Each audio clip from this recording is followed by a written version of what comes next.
Mesdames et messieurs, bonsoir et bienvenue à vous dans cette nouvelle édition de votre journal de 22 h dont voici les faits saillants. Le laboratoire d'analyse nationale des aliments lutte contre la mauvaise conservation des aliments. Et scrutin historique au Zimbabwe, les premiers depuis la chute du président Robert Mugabe, 23 candidats en lice pour cette présidentielle. Voilà donc c'était les différents points qui vous seront développés dans ce journal. Merci à vous de nous rejoindre. Suite au décès de Feu Assia Ougouré survenu dans la nuit du samedi 28 juillet dernier à Djibouti, le Premier ministre et chef du gouvernement par intérim Abdelkader Kamel Mohamed adresse ses condoléances les plus attristées à toute sa famille, dont son fils Ougouré Kifle Ahmed, ancien ministre et aussi secrétaire général du parti de la coalition FRUD. La défunte Assia Ougouré, âgée de plus de 80 ans, laisse derrière elle une nombreuse famille dont 9 enfants et 30 petits-enfants. Elle laisse un grand vide auprès de toute sa grande famille vivant à Djibouti, mais aussi dans la région de Diki, notamment à Gobaad. Par ailleurs, les ministres des Transports, Mohamed Abdelkader Moussa Helem, délégué à la décentralisation, Hamoud Mohamed Aramis, le chef du cabinet de la présidence, Mohamed Abdelkader, le préfet de Diki, Mohamed Chero, l'ingénieur Baragout Saïd s'associent à la douleur de la famille éprouvée et présentent leurs condoléances à toute la famille et à son fils, Ougouré Kifle. La direction et l'ensemble du personnel de la RTD partagent la douleur de la famille de Feu Assia Ougouré et présentent aussi leurs condoléances. Tous prient le Tout-Puissant et le bon Dieu de l'accueillir dans son paradis éternel. Inna lillahi wa inna ilayhi raji'un. Le ministère de la Santé a inauguré ce matin un nouvel entrepôt de 800 mètres carrés construit à PK12 dans le cadre du renforcement des capacités de stockage de la centrale d'achat la CAM, et cette inauguration du nouvel entrepôt coïncide donc avec la réception officielle d'importants lots de matériel et d'équipements médicaux financés par la Banque mondiale avec l'appui de la DDS. En effet, la cérémonie de réception s'est déroulée en présence du représentant de la Banque mondiale à Toussek, du secrétaire général du ministère de la Santé, du directeur de la DDS, du directeur de la CAM et de plusieurs directeurs et cadres du département de la santé. Pour rappel, ces lots importants d'équipements médicaux et des matériels sont destinés à appuyer et à renforcer les plateaux techniques des structures de santé d'Aliadé, de Holhol et de Bok. Il s'agit entre autres d'appareils de radiographie et de numériseurs, des chariots d'urgence, des aspirateurs électriques, des fauteuils roulants, des lits d'hospitalisation et d'accouchement, des brancards ainsi que des moniteurs pour colioscopie qui sont donc ce projet d'acquisition en équipement de pointe qui a pour objectif de rehausser la qualité des plateaux techniques dans ces 3 localités dans le souci permanent d'améliorer et de rehausser la qualité des prestations de soins spécialisées en faveur de la population rurale. Et après la cérémonie d'inauguration et matériel d'équipements médicaux financés par la Banque mondiale avec l'appui de la DDS, les responsables du ministère de la Santé et les partenaires, notamment la Banque mondiale représentée par M. Atousek, ont rappelé les contours de ce projet d'entrepôt et l'acquisition des équipements et de matériels médicaux divers. On l'écoute. Aujourd'hui, nous sommes en train de réceptionner du matériel médical d'un montant d'environ 1 300 000 $ américains, qui est un appui de la Banque mondiale à la République de Djibouti. Le matériel médical que vous voyez ici, c'est un matériel de pointe de dernière génération pour équiper les centres de santé, les hôpitaux dans ces 3 localités. Et j'espère qu'à la fin, lorsque ce sera installé dans les semaines à venir, nous allons avoir nos sœurs, nos mamans dans ces régions-là vont accoucher dans les meilleures conditions. Les personnes malades vont être diagnostiquées de la manière la plus rapide possible sans venir à Djibouti. Et le plateau technique dans l'ensemble de ces structures de santé vont être relevés pour que ces zones-là soient dans les meilleures conditions sanitaires. Mais ce matériel est juste une partie du programme global. Vous savez que ces centres de santé, ces hôpitaux ont déjà été réhabilités sur financement de la Banque mondiale et nous allons visiter pour voir comment la réhabilitation s'est faite. Et le ministre de l'Éducation nationale et de la formation professionnelle, Moustapha Mohamed Mahmoud, prend part au sommet des ministres de la région du Moyen-Orient et d'Afrique du Nord qui se déroule au Caire, en Égypte, du 28 juillet au 1er août. Le ministre est accompagné dans cette mission d'une délégation composée de 3 de ses collaborateurs, des conseillers et directeurs de la planification. Durant les 3 jours de travaux du sommet, les membres du gouvernement et les représentants de la société civile auront à débattre des principaux enjeux du développement des technologies, donc de l'information et de la communication dans l'enseignement et la réelle nécessité de procéder à l'innovation et à la transformation des systèmes éducatifs. En marge donc des travaux de ce sommet, le ministre a eu donc une série de rencontres avec les experts de l'université de Cambridge. Le ministre a sollicité leur expertise dans le cadre de la mise en place de nouveaux projets transformateurs de notre système éducatif. Le ministère de la Femme et de la Famille, en collaboration donc avec l'Agence djiboutienne de développement social, l'ADDS, et du secrétariat d'État aux affaires sociales, a organisé hier un atelier de restitution nationale portant sur le recensement et l'identification des besoins des associations féminines à l'hôtel Les Acacias, en présence de la ministre, du directeur général de l'ADDS, de la maire de la ville de Djibouti, des représentants d'organisations non gouvernementales. Ce projet, lancé il y a 9 mois, est financé par la Banque africaine de développement. Cet atelier a été présidé par la ministre de la Femme et de la Famille et le directeur de l'ADDS et les représentants des associations partenaires venus de la capitale et des régions de l'intérieur. Par région, 50 millions de francs. Donc on avait financé 16 projets dans chaque région. Et donc effectivement, c'est pas les ministères qui décident pour les associations, c'est les associations qui soumettent des projets. Nous les encadrons, donc nous les encadrons au travers des consultants. Effectivement, donc ces consultants qui nous coûtent cher, et donc une des solutions qui avait été proposée par les consultants, donc tout ce travail, justement son mérite il est là, c'est pour nous aider à aller plus loin sur le financement de ces associations, c'est la professionnalisation. Donc que ce soit pour Quartier 7 ou dans les régions, nous avons recruté un consultant. Et en effet, donc, les associations sont un des piliers de la société djiboutienne, proche des populations. Elles agissent sur le terrain. Cette société civile est un maillon essentiel dans le lien entre le citoyen et l'État. C'est ce qu'a indiqué donc la ministre de la Femme et de la Famille, qui a mis en exergue le rôle fondamental que jouent les associations féminines dans notre pays. La ministre a précisé également que la vision du président de la République, fondée sur cette approche participative, justifie ce projet. On l'écoute. La société civile organisée et dynamique constitue un levier de développement économique et social. C'est la vision de notre chef de l'État qui a cru à cette société civile depuis son investiture à la tête de ce pays. De par ses attributions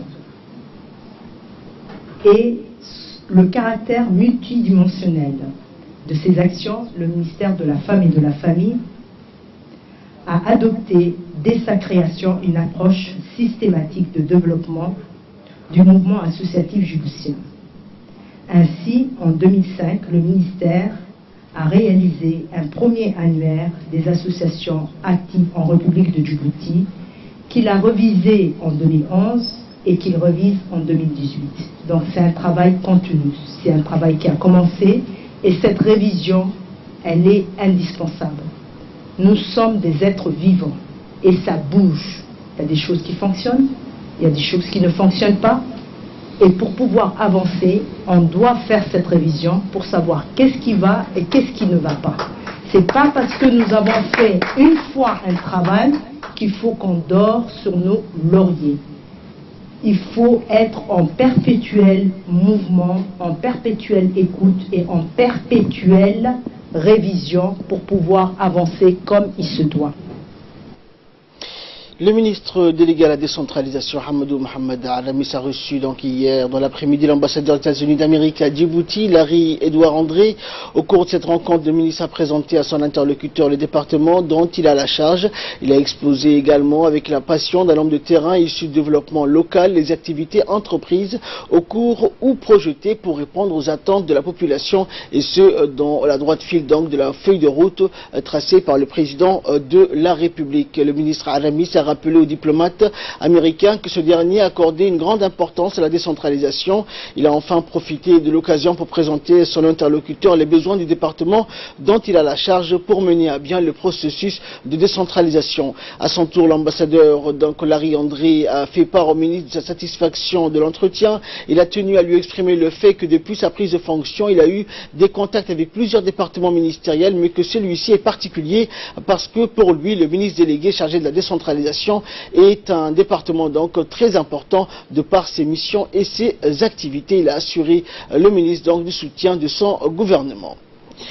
Le général de corps d'armée Zakaria Cheikh Ibrahim, chef d'état-major général des armées, a reçu aujourd'hui donc à l'état-major général des forces armées le général de brigade aérienne Éric Guernez, nouveau chef du COMFOR, le commandement des forces françaises stationnées à Djibouti, donc accompagné du général de division Thierry Duquesneau, COMFOR partant. Côté donc djiboutien, la délégation a été composée du général de division Hassan Ali Kamil, conseiller du chef d'état-major. Dans son entretien, donc, le général Zakaria a souhaité la bienvenue au général de brigade aérienne Guernez et aussi un bon départ pour le service rendu au général de division Duquesneau. Cette première donc visite de courtoisie du commandant en chef du COMFOR à Djibouti a pour objectif d'établir le premier contact avec le commandement militaire djiboutien. Aussi, donc, le général Zakaria a félicité les efforts et le travail remarquable accompli par le général de division Duquesneau pour les 2 années passées à la tête du COMFOR, plus particulièrement sa participation aux côtés des FAD. Une équipe de contrôle sanitaire du laboratoire d'analyse nationale des aliments, l'ANA, donc en collaboration avec la gendarmerie, a saisi tôt ce matin une cargaison de viande de petits ruminants transportés à l'air libre dans un pick-up à Balbala dans le secteur de Hodan. Cette saisie intervient suite à des plaintes émanant de populations des quartiers de Balbala sur les mauvaises conditions de transport de la viande destinée aux consommateurs du grand faubourg de Balbala. La cargaison était destinée à approvisionner le marché de Hodan. Le motif de saisie est l'irrespect des conditions sanitaires de transport des produits carnés, donc qui se doit se faire dans un camion frigorifique isotherme en liaison froide à une température de 4 degrés. Par conséquent, le laboratoire LANA demande à la population d'être vigilante et de prévenir sur toutes les anomalies constatées sur les denrées alimentaires et surtout sur la viande qui doit être acheminée, stockée dans de bonnes conditions pour préserver la santé des consommateurs djiboutiens. Les habitants de la cité Nassib, construite et gérée par la Fondation Droit au Logement, ont organisé une cérémonie à l'occasion de l'arrivée dans la cité de la première vague de sinistrés bénéficiaires de logements offerts par le président. La cérémonie organisée par les habitants de la cité Nassib a été financée par les jeunes de la cité qui participent à leur manière au soutien de la Fondation Droit au Logement fondée par le chef de l'État. À cette occasion, des chants et danses folkloriques ont été organisés pour l'arrivée des nouveaux bénéficiaires qui désormais possèdent un toit pour vivre avec leur famille. Une projection a été également organisée sur la situation de la vie il y a 1 an et sur la situation d'aujourd'hui dans cette nouvelle cité appelée Nassib. Plusieurs personnes sont intervenues à l'occasion de la cérémonie destinée à célébrer l'arrivée de nouveaux habitants dans la cité Nassib.